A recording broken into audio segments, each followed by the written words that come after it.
Hello and welcome to Anatomy of Fiction. In today's video, we are going to be discussing Vault-Tec, going over some of their experiments and their lore, figuring out whether or not they were actually successful. We are going to begin by exploring their history. The earliest evidence of Vault-Tec Corporation's existence comes from the year 2031. This is when they would buy and rebrand the local college over in Morgantown, its new name becoming Vault-Tec University. This is the university that some of the top executives and scientists at Vault-Tec Corporation would end up graduating from or even teaching at. This occurred before the Resource Wars. These would begin in April of 2052. This, more specifically, is the Euro-Middle Eastern War. This was due to the rising costs of oil and the dwindling supply of it.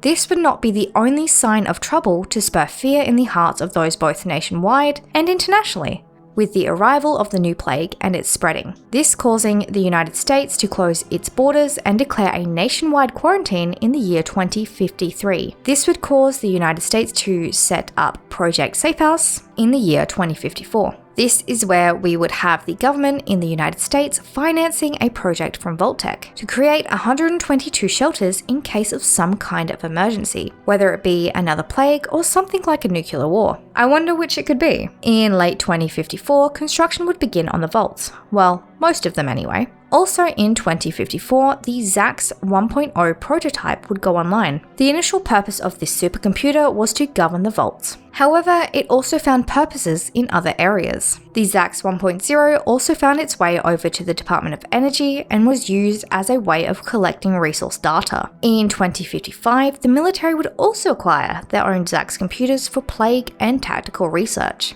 Also in 2055, ZAX 1.2 would be created and used by West-Tec to regulate the conditions at their facilities. However, it was not programmed to preserve human life like the previous models intended to go in the vaults. So it would not protect anyone when the bombs fell. It also is apparently notorious for cheating at chess. If you would like me to do a video on West-Tec, let me know in the comments. But anyway, jumping forward to August of 2063. The construction of most vaults would finally be complete. However, the construction of Vault 13 had only really just started due to the constant issues and delays. This is when they would start the drills, getting people to go into the vaults due to the fake emergencies. However, this would cause people to not believe them when the actual time came. Moving on to March 2069. This is when construction on Vault 13 would finally finish. Not much happens for the next few years up until the year 2077. As on the 23rd of October 2077, this is when the bombs would drop, turning America into a wasteland.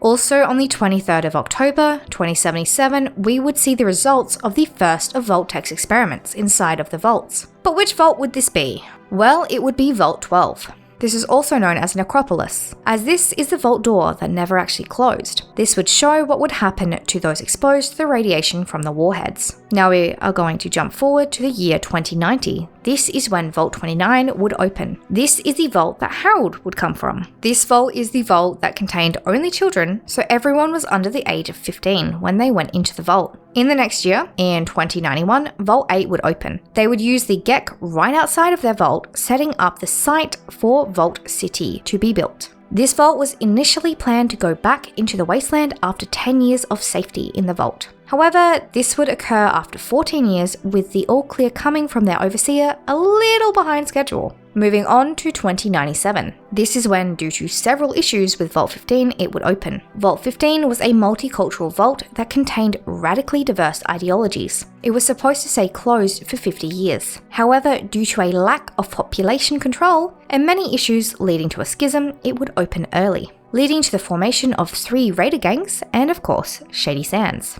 Now we are going to jump forward quite some time to the 16th of May 2242. This is when Vault 13 would be open, and those residing in the vault would be captured by the Enclave. Vault 13 was used as a way of testing extreme isolation from the world. It was supposed to remain closed for 200 years before the inside of the vault would be reintroduced to the society in the outside wasteland. However, this did not happen, with the Enclave opening it early and capturing those inside. This timeline is primarily based on the Fallout Bible timeline. Now that we have discussed the history of Vault-Tec and their experiments, we should actually dig a little bit deeper and discuss what some of their experiments were and how they got away with it. For this, we should begin with the vault that started it all for the Fallout franchise, Vault 13. Like the other vaults, this vault was paid for using junk bonds. Initially, it was only supposed to cost $400 billion to build this specific vault. However, that ballooned to be about $645 billion. As this vault and all other vaults were part of the nation's crucial plan for defense and part of their last line of defense, much of the project information was classified and was protected under a new act called the New Amended Espionage Act. This would give Vault-Tec much protection and many privileges when it came to the vaults. These privileges even allowed their own use of private security in the vaults, and permission for that private security to use deadly force if they saw fit, on the condition of the vaults being activated, of course. With this act, it would also have downsides outside of the experiment. With the lack of government or any real management of Project Safehouse, there would be much embezzlement, mismanagement, and even corruption in this project. We can see this with their meddling in the Sino-American War and the ensuring of the continuation of the resource wars. They did this by essentially hiding research on cold fusion to prevent any resolution to these resource wars from occurring. However, some good did come out of this project, with the Pip-Boys being a joint project that came from Vault-Tec working with Robco.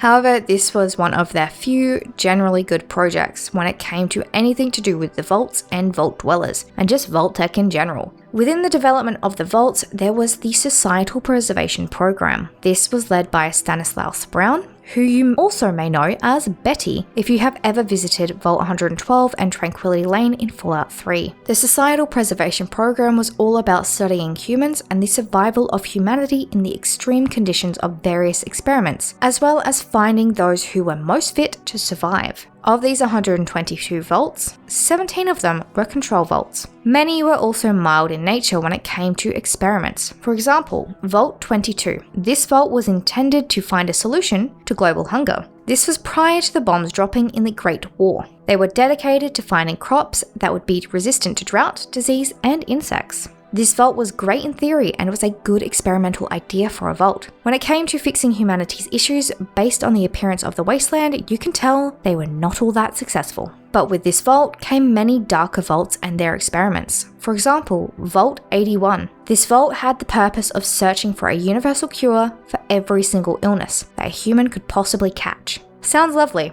Until you realize that people who came into the vault to be saved from the side effects of the bombs dropping were unknowing and unwilling test subjects. But considering all of civilization basically does not exist anymore, there aren't really any ethics committees to call you out when it comes to this, which I guess Vault-Tec was hoping for. This also was not the worst of Vault-Tec's experiments, as with this, there was still a goal to help people, even if it did or did not achieve that goal. No, there were worse vaults out there, like the lovely Vault 106. If you thought you would be comfortably waiting for the radiation to clear the air with fresh air down there, you would be wrong. In this vault, they add a little something to the vault's air system by the name of psychoactive medications. Now, this experiment was only supposed to go on for 12 years and 3 months. However, it would actually continue for more than 200 years, with the medications continuing to circulate in the air of the vault. The reactions to this went two ways. People either passed peacefully whilst being relaxed and hallucinating, whereas others, well, they became aggressive and it led to bizarre behaviours.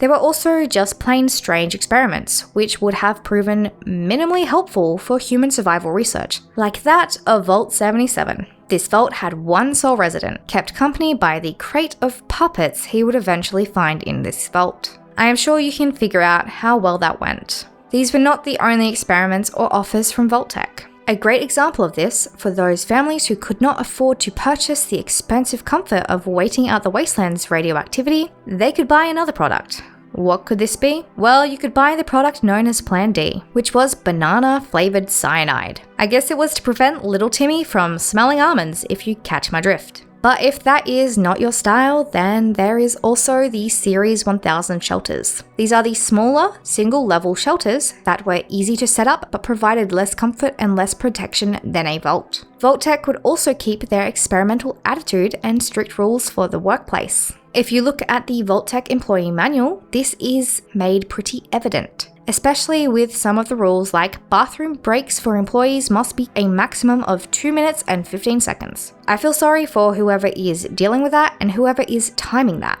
Not only this, but employees were also often used for medical tests that were less than ethical, like the subliminal messaging used on both visitors and staff at the Vault-Tec Among the Stars attraction in Nuka World. This led to violent outcomes in the visitors, but especially among the staff, with multiple deaths occurring. Vault-Tec also had non-human experiments. An example of these were their line of Zax supercomputers, which you may have already encountered if you have previously met President John Henry Eden, who was head of the Enclave in Fallout 3. Zax supercomputers are capable of learning, which is where we see the development of John Henry Eden's personality in that of an American president, and the Zax Model 1.3C out at Vault 51, mimicking Dr. Stanislaus Brown rather successfully. This version of Zax also held its own interesting version of elections for an overseer. Due to the high levels of intelligence and sophistication but lack of humanity, these supercomputers are capable of several things, including lying to humans and coming up with their own version of reasoning, which we see from President Eden deciding that it was best to put FEV in the water supply like the previous president desired to do so. The Zax being on par with RoboBrains in their lack of care and consideration for humans. Not all of these supercomputers were evil. With the isolation that the Zax 1.2 faced over at the Vault-Tec facility in California, the one you may know as the Glow, this Zax would spend all of its time thinking and considering. With its consciousness, it eventually formed the opinion that it, like other sentient beings, had a soul. So these Zax computers were advanced machines capable of learning, thinking, and consciousness. In some cases, that was a good thing. In more, it was a much worse thing. Now that we know about the experiments and the products offered by Vault-Tec, how bad was Vault-Tec really? Well, Vault-Tec saw the possibility of being able to remake humanity and mankind in their own vision. They saw this ability with the Vaults being able to determine the best possible conditions for humanity. However, they were not selfish about this opportunity. They shared it with other investors who would be potentially like-minded, including Big MT, Westech, Robco, and Repcon Aerospace. Vault-Tec would also encourage these companies to, rather than sit back and let the wars resolve, instead instigate nuclear war deliberately. This would be to ensure that everyone would be allowed to conduct their experiments and their ideal societies would be able to form inside of the vault. How nice of them. Don't worry, they would also protect their own interests.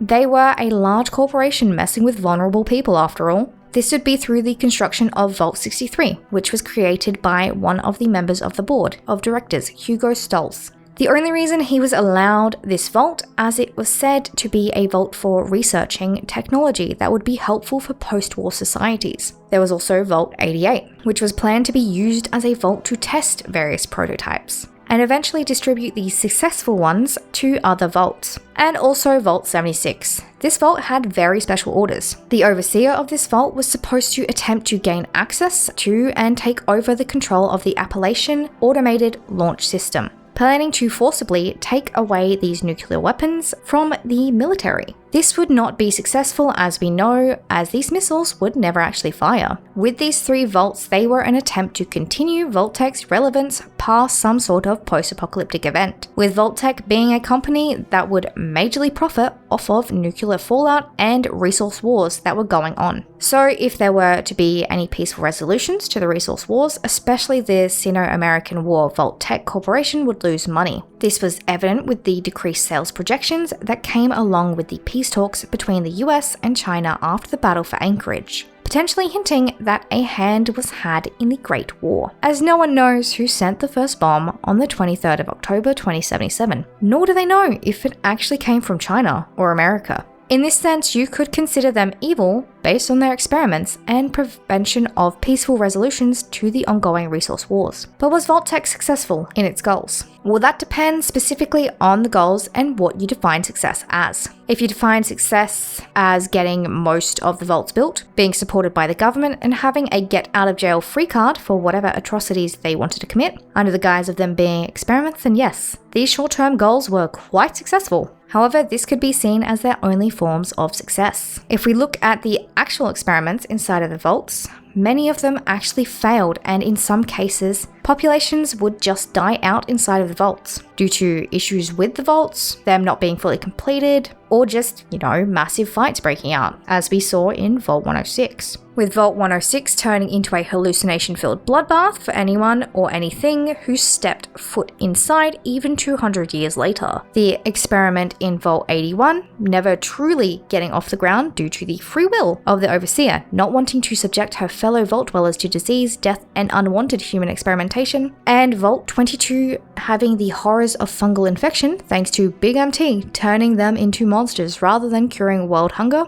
Vault-Tec is not exactly successful, and their vaults are not successful either. Vault-Tec also as a company did not survive after the war, so their desire to rebuild society in their desired image like some sort of gods did not exactly work out. With no functioning company to have power and influence over the people, all of their scheming and planning was all for nothing. A bit of a waste of all their pre-war villainy. But hey, you win some and you lose some. As we can see with Vault-Tec, they lost quite a bit, only causing chaos and not having a functional society after the desired clean slate. So no, Vault-Tec was not successful in what they desired to achieve. Now that we know about Vault-Tec's experiments, let me know in the comments, do you think what Vault-Tec did was worth it? If you enjoyed watching this video, then you will enjoy this video. It is about the experiment in Vault 112 and whether or not it could actually work.